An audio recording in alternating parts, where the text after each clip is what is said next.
Morning, welcome to my channel. तो आपने पिछला वाला वीडियो देखा कि नहीं मुझे बताइएगा, नहीं देखा है तो चेकआउट कर लीजिएगा। बहुत लोग रिक्वेस्ट कर रहे थे कि अंगद को आपने कैसे बताया, क्या रिएक्शन था वो बताइएगा।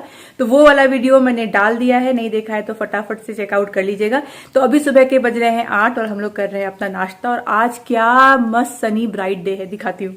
ये देखिए कितनी धूप है, और ये 8 बजे नहीं 7:15 बजे 7:30 बजे भी यही हाल था। ओहो हो, पूरा ये एकदम जो भी यहाँ पे खड़ा होगा ना वो उबल जाएगा। Good morning head chef. Good morning. आज क्या है नाश्ते में? बादाम। आज हम लोग लेंगे कॉर्नफ्लेक्स। तो वैसे तो इसमें बहुत ज़्यादा शुगर होता है, नहीं लेना चाहिए, पर अभी मेरे डॉक्टर ने बोला है कि कोई दिक्कत नहीं है। इसलिए जो प्रोटीन भी मुझे दिया गया है ना पाउडर, मैं दिखाती हूँ, बहुत टेस्टी है। अभी मैं ले रही हूँ ना कुछ टाइम से, बड़ा अच्छा टेस्ट कर रहा है। पहले तो मैं बहुत चिंता में थी कि पता नहीं ये कैसा टेस्ट करेगा, क्योंकि मुझे कभी भी कोई प्रोटीन पाउडर नहीं अच्छा लगा है। तो ये विथ शुगर वाला उन्होंने दिया है। उन्होंने कहा है अभी शुगर में कोई दिक्कत नहीं है, अभी लो, ये भी खाओ, कॉर्नफ्लेक्स वगैरह भी खाओ। बाद में उन्होंने कहा है कि पता नहीं कब, पर वो बोली है कि बिना शुगर वाला बाद में दूंगी, तो अभी कोई दिक्कत नहीं है। तो इसमें हम लोग जो इसको सोक करते हैं ना, आमंड्स और वॉलनट्स, उसको भी इसमें डाल देंगे, और दूध डाल देंगे, कॉर्नफ्लेक्स डाल देंगे, बनाना डालेंगे। हाँ, बहुत लोग अगेन बनाना और दूध साथ में नहीं लेते हैं, पर हम लोग तो लेते हैं बचपन से, अच्छा लगता है, कोई दिक्कत नहीं होती है। तो वो लेंगे, बहुत tasty instant breakfast ready. Growth कहाँ है? अब मैंने एक आज सुविचार ड्रॉ किया है, वो इतना कॉम्प्लिकेटेड है कि मैंने पहले अंगद को बोला तुम बताओ तुम्हें इससे क्या समझ आ रहा है। तो अब अंगद बताएंगे कि क्या आइडिया लग रहा है, फिर मैं बताऊंगी मैंने क्या सोच के बनाया है। मुझे ये समझ में आ रहा है कि पेड़ बीच में अलग हो गया और 2 साल बीत गए, सूरज वहीं का वहीं है। भाई सूरज ढलता है, मून आता है, क्या हो रहा है ये यहाँ पे? नहीं चल रहा है, नहीं चल रहा है। नहीं। तो चलिए आज मैं एक्सप्लेन कर देती हूँ। वाह क्या सुविचार लिखा है कि एक्सप्लेनेशन की जरूरत है मुझे। तब देखा गुरु ने चेले पल्ले पड़ा, गुरु ने चेले तो को सुविचार का फायदा क्या? नहीं वो बताया जाएगा। एक्चुअली अंगद बहुतों को पता चल गया है। क्या पता चला? देखो मोटा मोटी इतना समझ में है कि स्टार्टिंग में आपका ग्रोथ कम रहेगा, दूसरों को देख के आपको परेशान नहीं होना चाहिए, जबकि बाद में थोड़ा वेट करोगे, बाद में आपका ग्रोथ अच्छा हो जाएगा, उसके फल भी आएंगे, ऐसा कुछ है। ठीक है, देखो गुरु ने सुनो गुरु ने चेले को काम दिया। अब चेला इतना चंट हो गया है कि गुरु को ही समझ नहीं आ रहा कि जो काम दिया वो किया कैसे, किस तरीके से। खैर अब मैं बताती हूँ ये मैंने क्या बोला है। इसका मतलब ये होता है कि जैसे योर ग्रोथ, आपका ग्रोथ छोटा है और आप किसी और से कंपेयर कर रहे हो, पर वो देखिए वो नारियल का पेड़ है, ये नारियल का पेड़ है ही नहीं। यानी आप डिफरेंट हो, दूसरा डिफरेंट है, आप उसके चीज़ों से अपने आप को कंपेयर कर रहे हो। ये गलत तरीका है कंपैरिजन का, क्योंकि दोनों डिफरेंट चीज़ें हैं। तो आपको कंपैरिजन करनी कैसे है? आपकी ग्रोथ 1 साल पहले कैसी थी? 1 साल पहले ये पेड़ इतना था और 1 साल बाद इसमें फल आ गए हैं, ये बड़ा भी हो गया है। तो ये करेक्ट कंपैरिजन है, जिसमें कि आपको अपने ही आप से कंपैरिजन करनी है कि मैं पहले कैसी थी और मेरे में अब क्या क्या चेंजेस आए हैं। तो अगर आप अपने आप से कंपेयर करोगे तो आपको हेल्दी रिजल्ट दिखेगा, आपको मोटिवेशन मिलेगी। आप दूसरों से करोगे तो कंपैरिजन ही गलत है। कहाँ नारियल का पेड़, कहाँ ये छोटा सा पेड़, दोनों की ग्रोथ अलग ही होनी है। तो ये था इसका मतलब कि don't compare yourself from others. Very deep, like Correct? Deep roots. इसीलिए तो मैं हमेशा यही फॉलो करती हूँ। अंगद को पता भी है कि मैं कभी दुनिया में किसी को देख के ना जलती हूँ, ना उसके बारे में सोचती हूँ। मैं हमेशा देखती हूँ कि हमारी लाइफ कहाँ से कहाँ जा रही है, कैसे जा रही है, और उसी से ये हमारी जो भी है थोड़ी बहुत ग्रोथ होती रहती है। अच्छा है, वेरी नाइस। चलिए थैंक यू। अब इसमें मीठा मीठा ब्रेकफास्ट मिलेगा। कल वाला मुझे नहीं अच्छा लगा था। हाँ तो कल वाला सिंपल था अंगद। हाँ, क्या दिक्कत? You are amazing. ये क्या कोट हुआ भाई? लाइफ इज अमेजिंग था। परसों लिख दो यू आर सुपर। सुपर को हटा के यू आर डूइंग गुड। तो कल अंगद, तो कल भाई। तुम खुश नहीं थे मेरे सुविचार से, तो आज मैंने देखो ज्यादा दिमाग लगाया ना। ये वाला बहुत हाँ अच्छा तो है। बैलेंस आउट कर दिया मैंने।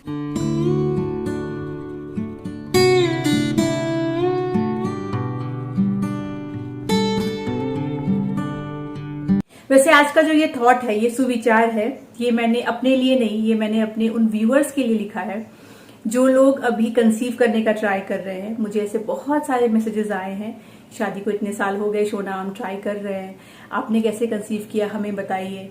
तो मुझे पता है जब ये फेज से आप गुजरते हो ना, स्पेशली ये एक ऐसा फेज होता है लाइफ का जिसमें कि बहुत ज्यादा आप परेशान हो जाते हो, आप अनसर्टेन होते हो आगे क्या होने वाला है। सब लोग अपना बेस्ट ट्राई करते हैं ऑफ कोर्स। एक बार जब आपने डिसाइड कर लिया कि आपको प्रेग्नेंट होना है, आप कंसीव करना चाहते हो, उसी दिन से आप चाहते हो कि ये जो रिजल्ट है, ये जो गुड न्यूज है, ये जल्दी आ जाए। और फिर उसमें जो डिलेज होते हैं, जो प्रॉब्लम्स आते हैं, वो बहुत ही ज्यादा इमोशनली, मेंटली, फिजिकली, इनफैक्ट मैं बोलूंगी कि इकोनॉमिकली भी बहुत ज्यादा प्रॉब्लम दे सकता है अगर प्रॉब्लम बढ़ती जाए तो मुझे सब पता है, मैं आपको समझ पा रही हूँ। लेकिन इस सुविचार से आप ये समझिए कि किसी और के साथ अगर हो गया, उनका टाइम आ गया, तो इससे आप ये मत सोचिए कि आपका नहीं आने वाला, आपका कब आएगा। हो सकता है उनकी भी एक जर्नी रही हो, कभी वो भी आपकी जगह खड़े हो। ये तो आपको तभी पता चलेगा जब आप पूरी स्टोरी सुनोगे, उनकी सारी बातें आपको समझ में आएगी। तो हर इंसान इतना लकी नहीं होता है कि बस आज चाहा और हो गया। और जो लोग ऐसे होते हैं उनके बारे में मैं हमेशा सोचती हूँ कि कितना अच्छा लगता होगा कि बिना किसी तकलीफ के, बिना किसी प्रेशर के, बिना किसी कष्ट के आपको ये चीज इतनी बड़ी गिफ्ट भगवान देते हैं। पर हर कोई उतना लकी नहीं होता, और मैं भी बिल्कुल नहीं थी। मैंने आपको फर्स्ट वीडियो में ही बताया था जब रिवील किया था कि मैं उनमें से नहीं आती हूँ जिन्होंने जस्ट प्लान किया और तुरंत कंसीव हो गया, या फिर ऐसे ही कंसीव हो गया बिना प्लान किए। कैसे हमने कंसीव किया, क्या क्या रहा, कितना टाइम लगा, वो सब आगे वीडियोस आने वाले हैं। हर वीडियो के नीचे मुझे कमेंट्स आते हैं, अब ये बताइए, अब ये बताइए। तो आप अगर चैनल से जुड़े रहोगे ना, मेरा व्लॉग देखते रहो, आपको खुद ब खुद सारे जवाब मिलेंगे। पर एक साथ तो मैं बता नहीं सकती, तो मैं धीरे धीरे सब कुछ बताती रहूंगी, आपको पूरा पता चल जाएगा। बस आप पेशेंटली इस चैनल को देखते रहिए, मेरे व्लॉग चेक करिए। व्लॉग के अंदर हो सकते हैं या अलग से भी वीडियो हो सकता है, तो मैं सब कुछ शेयर करूंगी। कुछ भी मैं छुपाने वाली नहीं हूँ। आपको अच्छे से पता है कि जब भी मैंने कोई चीज सीखी है, मैंने आपको बताई है। कभी भी मुझे कुछ भी नॉलेज है वो मैंने आपसे शेयर किया है, हमेशा मैंने ये किया है। मैंने कुछ भी रखा नहीं है, छुपाया नहीं है। जो मुझे पता है मैं कोशिश करती हूँ मैं आगे लोगों को बताऊं ताकि उनका फायदा हो, क्योंकि जब आप दुनिया में लोगों को दोगे ना तो ही आपको मिलेगा। ये एक बहुत बड़ा सच है। तो इसीलिए मैं सब शेयर करूंगी, लेकिन हताश मत होइए। मैं भी उस जगह रह चुकी हूँ, तो मुझे पता है कैसा फील होता है। ज्ञान देना बहुत आसान है, पर उस चीज को एक्चुअली जीना बहुत मुश्किल है। मुझे ये पता है ये चीज, मैं इसलिए आपको ज्ञान नहीं दे रही हूँ। पर बस दूसरों की ग्रोथ देख के मत सोचिए कि आपके साथ ऐसा क्यों हो रहा है। सबकी लाइफ अलग है, उनकी जर्नी अलग है। अभी आपको पता ही है रिसेंटली मेरे पापा के साथ जो हुआ, तो उस समय मैं उस चीज से क्या गुजरी होंगी ये सोच भी पाना, मैं चाहती हूँ कोई सोचे भी ना ये चीज, पर कितना डिफिकल्ट हुआ होगा। तो ये अप्स एंड डाउन्स तो लगे रहते हैं, ऐसा तो नहीं है कि हर चीज ही अच्छी है या प्रेग्नेंट होने के बाद भी सब कुछ सही है। मैंने आपको बताया कॉम्प्लिकेशन आए थे, तो वो भी मैं आगे शेयर करूंगी। मुझे याद है मुझे एक कमेंट भी आया था कुछ टाइम पहले कि तुम्हारी जर्नी जान करके दूसरों को क्या फायदा होगा, डॉक्टर्स है ना पूछने के लिए। जी नहीं, ये सच नहीं है। डॉक्टर्स आपको उतना ही बताएंगे जितना जरूरी है। वो आपको बताएंगे आपको ये प्रॉब्लम है, आपको ये काम करना है, आपको बुखार है, आपको ये दवाई खानी है। पर उस बुखार में आपको किस तरीके से हिम्मत बनानी है कि वो दवाई भी आपको सूट करे और आप बुखार के साथ जी सको, ये आपको एक इंसान अपने एक्सपीरियंस से ही बताएगा। तो इसीलिए एक्सपीरियंस फर्स्ट हैंड जानना कि सामने वाले ने कैसे इस चीज को टैकल किया, किस माइंडसेट से टैकल किया, कैसे हंसते खेलते लाइफ जीते हुए टैकल किया, ये जानना बहुत जरूरी है। क्योंकि सबको पता है कि कुछ फेजेस लाइफ के ऐसे आते हैं जहां अगर आपकी मन की चीज नहीं हो पा रही है तो बहुत लोग बहुत डिप्रेशन में चले जाते हैं, बहुत सारी प्रॉब्लम्स हो जाती है। तो इसीलिए जानना जरूरी है, इसलिए मैं बताने वाली हूँ आगे अपनी सारी ही जर्नी। तो थोड़ा सा टाइम दीजिए, आता रहेगा वीडियोस। एनीवेज चलिए अभी फटाफट मैं किचन को क्लीन कर लेती हूँ और उसके बाद बताती हूँ आगे कुछ और भी चीजें जो मैंने की है प्रेग्नेंट होने के बाद, जो जरूरी थी करना। एंड आई एम श्योर आप लोग में से बहुत लोग सुन के खुश होंगे कि वाह चलो अच्छा किया तुमने ये डिसीजन ले लिया। और ये लाइट, अब जैसे समर स्टार्ट हुआ है, दिन भर लाइट जाता है आता है, फ्लक्चुएशंस होता रहता है, तो ये चलता ही रहेगा।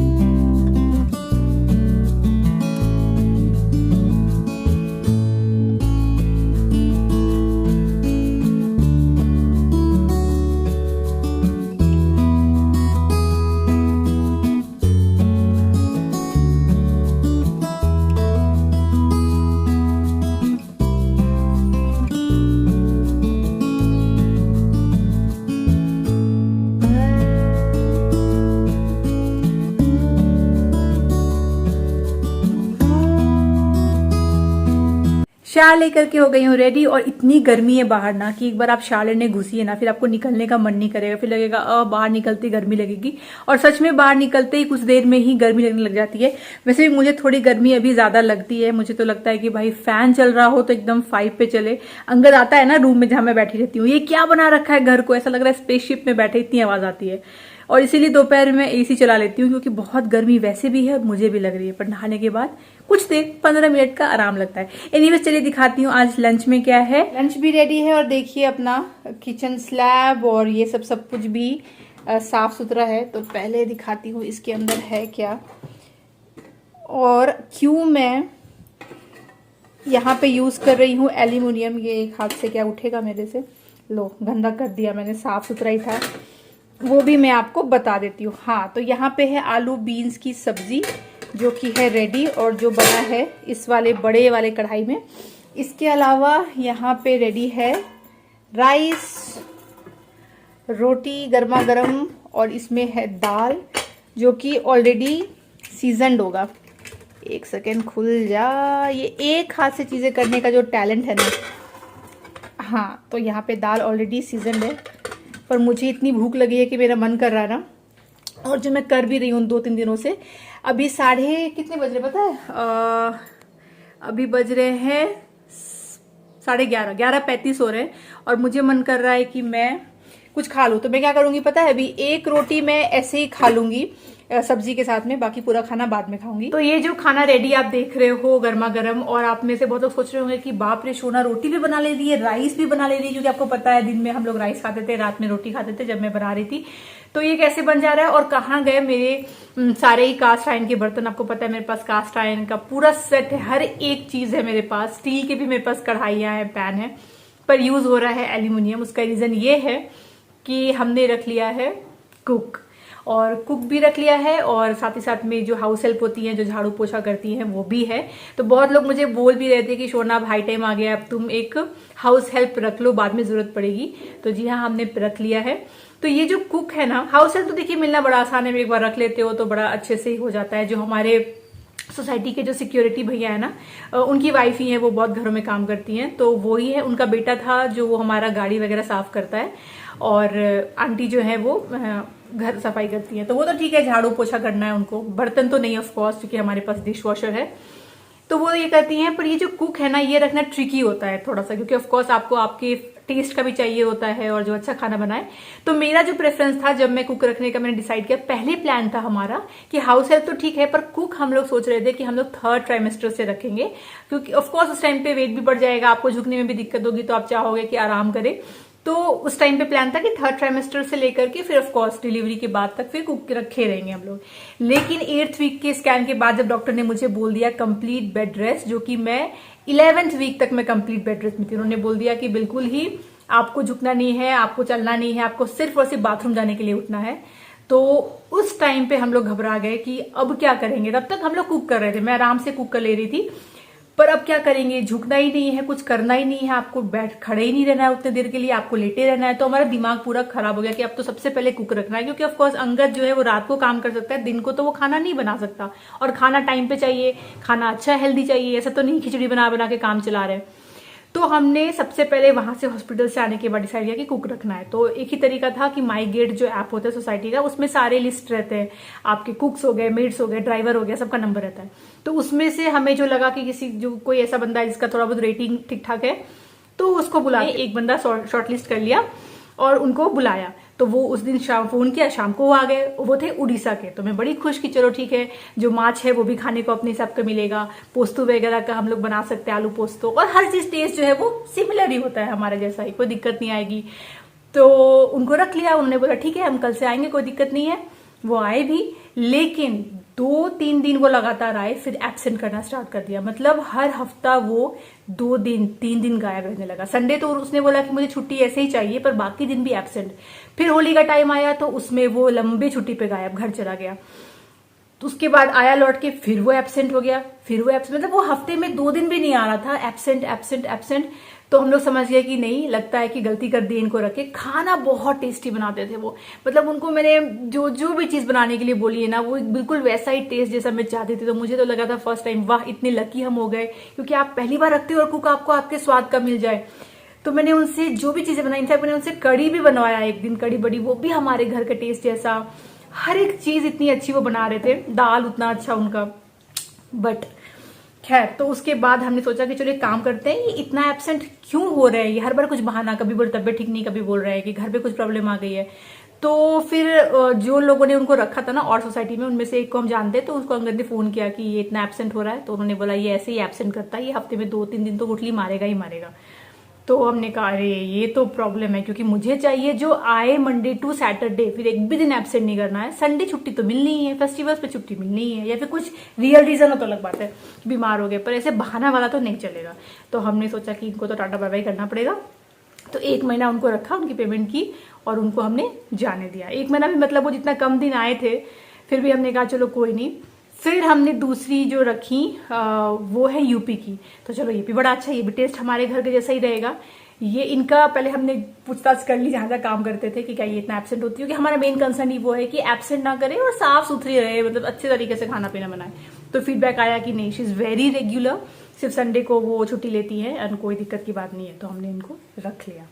तो अच्छा खाना बनाती है, भैया ज्यादा अच्छा बनाते थे नो डाउट, पर ये भी अच्छा खाना बनाती है, कोई दिक्कत नहीं है। सबसे अच्छी बात है कि क्योंकि उनको पता है मैं प्रेग्नेंट हूँ, तो ऑलरेडी वो सारा काम साफ सुथरे से कर देती है। जैसे आपने देखा अभी चूल्हा वो जाते वक्त साफ कर देती है, चॉपिंग बोर्ड धो देती है, जो जिस में आटा गूंथती है वो रोज वो धो के चली जाती है, सब कुछ जगह पे रख के साफ सुथरा कर देती है। और जब से मैंने कुक रखा है तब से ही मैंने ये सारे चेंजेस कर लिए थे अपने घर में। सबसे पहले मैंने ये मसाला बॉक्स कर लिया था, ताकि सारे मसाले जो है वो यहीं पे मैं रखूं और मुझे जितने डालने उतने ही डालूं, तो पता रहे कितना कंजप्शन हो रहा है। सिर्फ साथ में यहाँ पे मैंने चाट मसाला रख दिया इनकेस उनको डालना हो।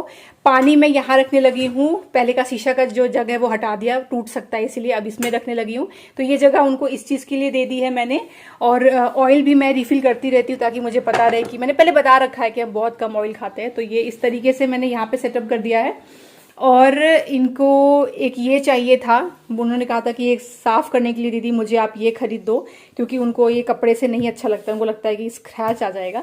दूसरा इन्होंने कहा था हमारे पास ना जो पिलर था वो इनको नहीं भा रहा था, ये दीदी को नहीं भा रहा था, पहले जो भैया आ रहे थे वो तो कर ले रहे थे। तो हम लोग ये वाला नहीं, एक्चुअली ये वाला नहीं, हाँ मैं ये वाला यूज करती थी, जो कि बहुत अच्छा है एक्चुअली यूज करने के लिए, पर इनको ये कंफर्टेबल नहीं थी इसमें।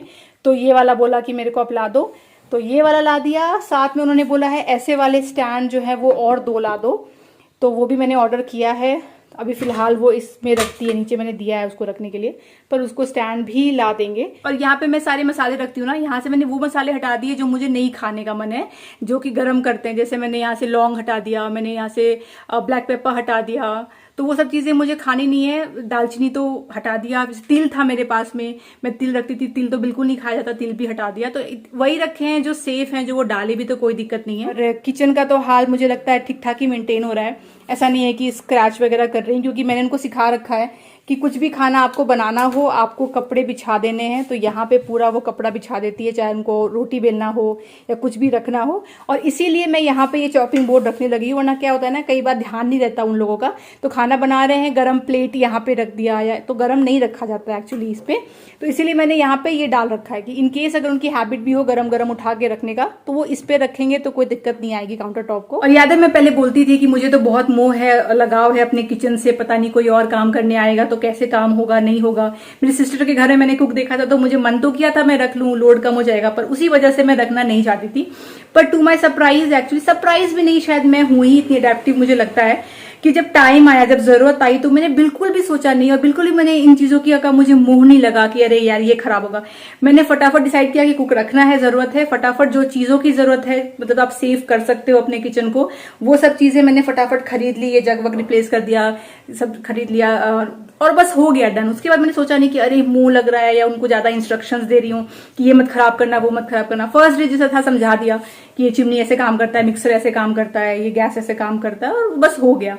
तो ये चीज अच्छी है और मैं एडेप्टिव हूँ, ये तो मुझे पता था, पर इतनी जल्दी अभी भी हो जाऊंगी नहीं पता था। क्योंकि देखिए शादी से पहले हमेशा हमारे घर में कुक, मेड और 24 आवर्स हाउस हेल्प रहे। हम लोग वैसे वाले घर से थे कि जहाँ पे रहना ही रहना है, आपको कुछ नहीं करना है। पर शादी होने के बाद में इतने सालों तक में मैं बिना मेड के निकाला, मैंने ये तो छोड़िए, कुक तो बहुत दूर की बात है, कोई हाउस हेल्प ही नहीं था, झाड़ू पोछा भी हम लोग खुद करते थे। तो इतने साल उसमें निकाले, तभी मैंने अडेप्ट कर लिया। और अब जब जरूरत पड़ी है तो फटाफट कुक रखना है तो रखना ही है, मोह करने से फायदा नहीं है, तो फटाफट उसमें भी अडेप्ट कर लिया। तो ये आई थिंक बहुत जरूरी है कि लाइफ में जो जो स्टेज है अडेप्ट करते जाइए, मोह मत रखिए चीजों से, वरना आप ही को दिक्कत होगी। तो मैंने एकदम फ्री माइंड से छोड़ दिया है, ठीक है, समझा दिया है, कर रही हैं। जो भी सब्जी मुझे बनवानी होती है वो पहले से मैं बस बाहर निकाल देती हूँ, मतलब मेन सब्जी, वो टमाटर प्याज वगैरह तो उनको पता है कहाँ से निकालना है, मिर्ची वगैरह, जो भी मेन सब्जी, से बीन्स है तो बीन्स में निकाल के बाहर रख देती हूँ। जब वो आती है तो इंस्ट्रक्शन दे देती हूँ कि बीन्स बनाना है, दाल, रोटी, सब्जी और रोटी और राइस, और ये बता दिया है कि कितना रोटी दिन के लिए बनाना है, कितना राइस बनाना है, क्या करना है, तो वो अपना वो फॉलो कर लेती है। और ये जो मैंने आपने देखा था ना बोर्ड लिया था फ्रिज के ऊपर में, तो इसका पहला रीजन यही था कि इसमें मेन्यू लिखेंगे कुक के लिए। जो मेन्यू लिख देंगे ना मंडे ट्यूसडे सब कुछ, तो हमको उनको इंस्ट्रक्शंस नहीं देना पड़ेगा, बैठ के डिसाइड कर लेंगे। मेन पर्पस ये था। लेकिन फिर रियलाइज हुआ कि मन ना बहुत मचलता है, किसी दिन मन करता है कि नहीं नहीं चलो ठीक है आज ये खा लेते हैं, वो खा लेते हैं। अभी ऐसा होता है, तो ऐसे में फिक्स नहीं है कि मैंने अगर सोचा है कि आलू परवल बनाएंगे तो आलू परवल ही बनेगा, हो सकता है मन कर जाए कि नहीं यार भिंडी खाते हैं। तो अंगद ने बोला ये आइडिया तो अभी के लिए छोड़ ही दो, आफ्टर डिलीवरी देखते हैं, रूटीन लिख देंगे। तो अभी मैं उसको सुविचार के लिए यूज करती हूँ, बट मेन पर्पस ये था कि हेडेक ना रहे, वो आए पढ़े और बना ले।